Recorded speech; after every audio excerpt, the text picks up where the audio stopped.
discuss the amount of energy and momentum stored in an electromagnetic wave. An electromagnetic wave is a wave, that's the name itself, and the wave nature associates a wavelength and a frequency to the phenomena. And wavelength is the periodicity in space, and frequency is the inverse of the periodicity in time.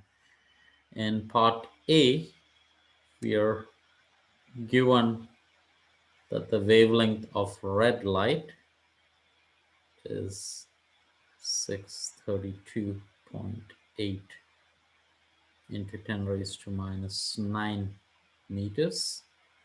So speed of light in vacuum is 2.99792458 meters per second. So the frequency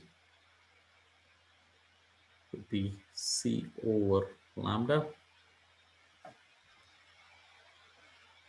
We have to keep 4 sig digits because wavelength has been given in 4 sig digits, which is actually realistically in an experiment it is possible to do optical experiments to this accuracy. So it's 2.9979, we round off to 8, and that's 10 raised to 8 meters per second divided by wavelength, which is 6, 2.8 into 10 raised to minus 9 meters. So that's, well, two.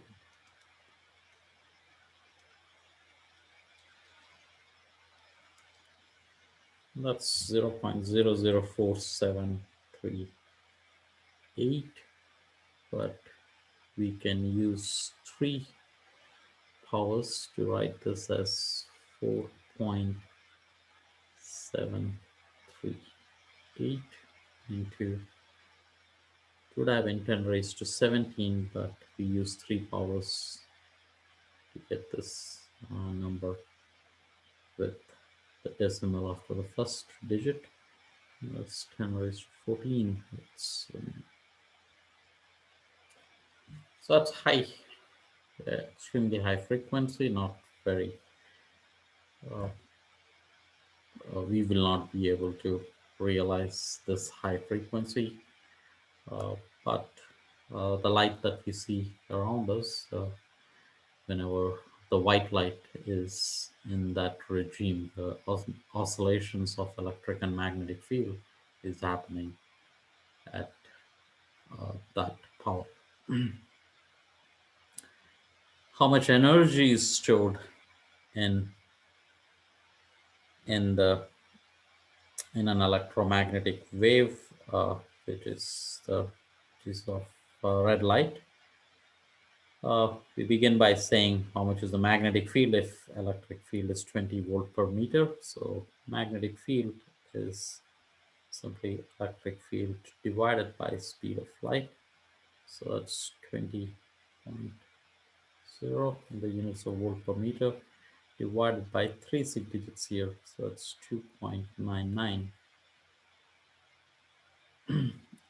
Actually 2.998 will round off to 3.00. So we should rewrite this as 3.00 into 10 raised to 8 meters per second. That's 20 divided by 3, so it's 6.67. Basically, it's 6.67 into 10 raised to minus 8 Tesla. It's a magnetic field associated with an electric field that is 20 volt per meter. Once we have the magnetic field and the electric field, we can actually calculate the electromagnetic energy density, that is electromagnetic energy per unit volume.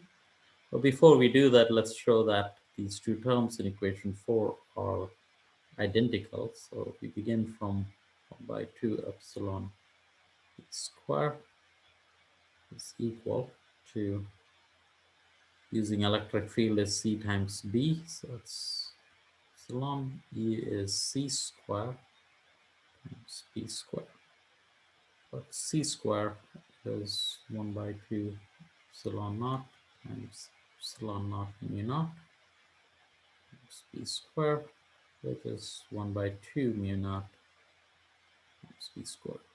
So both the terms in equation 4 is exactly the same. That's the statement that amount of energy stored in the form of electric energy is exactly equal to the amount of energy stored in the form of magnetic energy.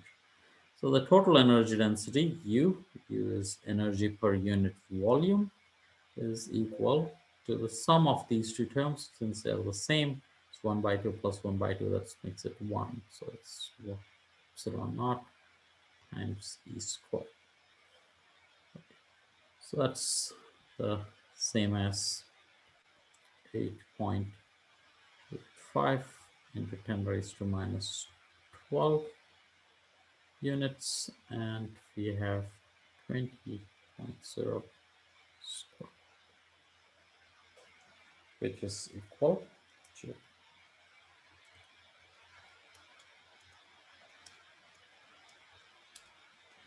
so it's 3540 into 10 raised to minus 12 joules per meter cube.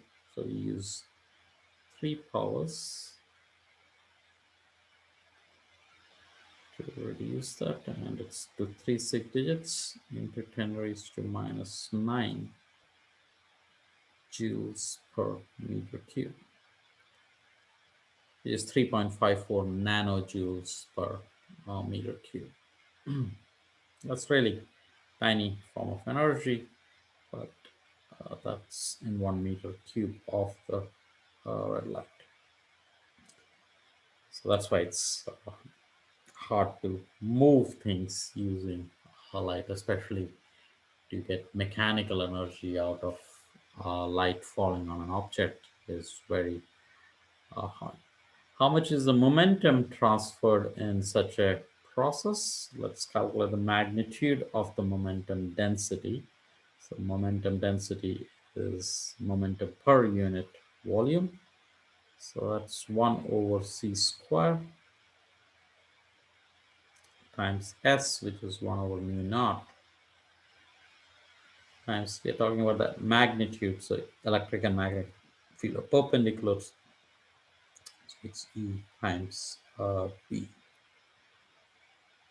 C 1 over c square is epsilon naught times mu naught over 1 over mu naught times electric field. Magnetic field is electric field over speed c. Mu naught cancels out, and we have epsilon naught times E square over the speed c. That means the amount of momentum per unit volume is equal to the energy per unit volume, U, divided by the speed of light in vacuum c. Remember, energy divided by velocity is indeed momentum. So that's dimensionally correct. So we can calculate this as for red light to be 3.54 into 10 raised to minus 9 joules per meter cube divided by 3.00 to 10 raised to 8 meters per second. 3.54 divided by 3, that's 1.18 into 10 raised to minus 17. Units of momentum is Newton times second. Rate of change of momentum is force, so it's Newton second. But this is per unit volume, so it's meter cube. Again, a very tiny amount of momentum. That's why it's hard to move a realistic or macro-sized objects with this. But at microscopic level, it is possible to impart this energy into electrons and protons. And let me stop sharing with this and stop the recordings.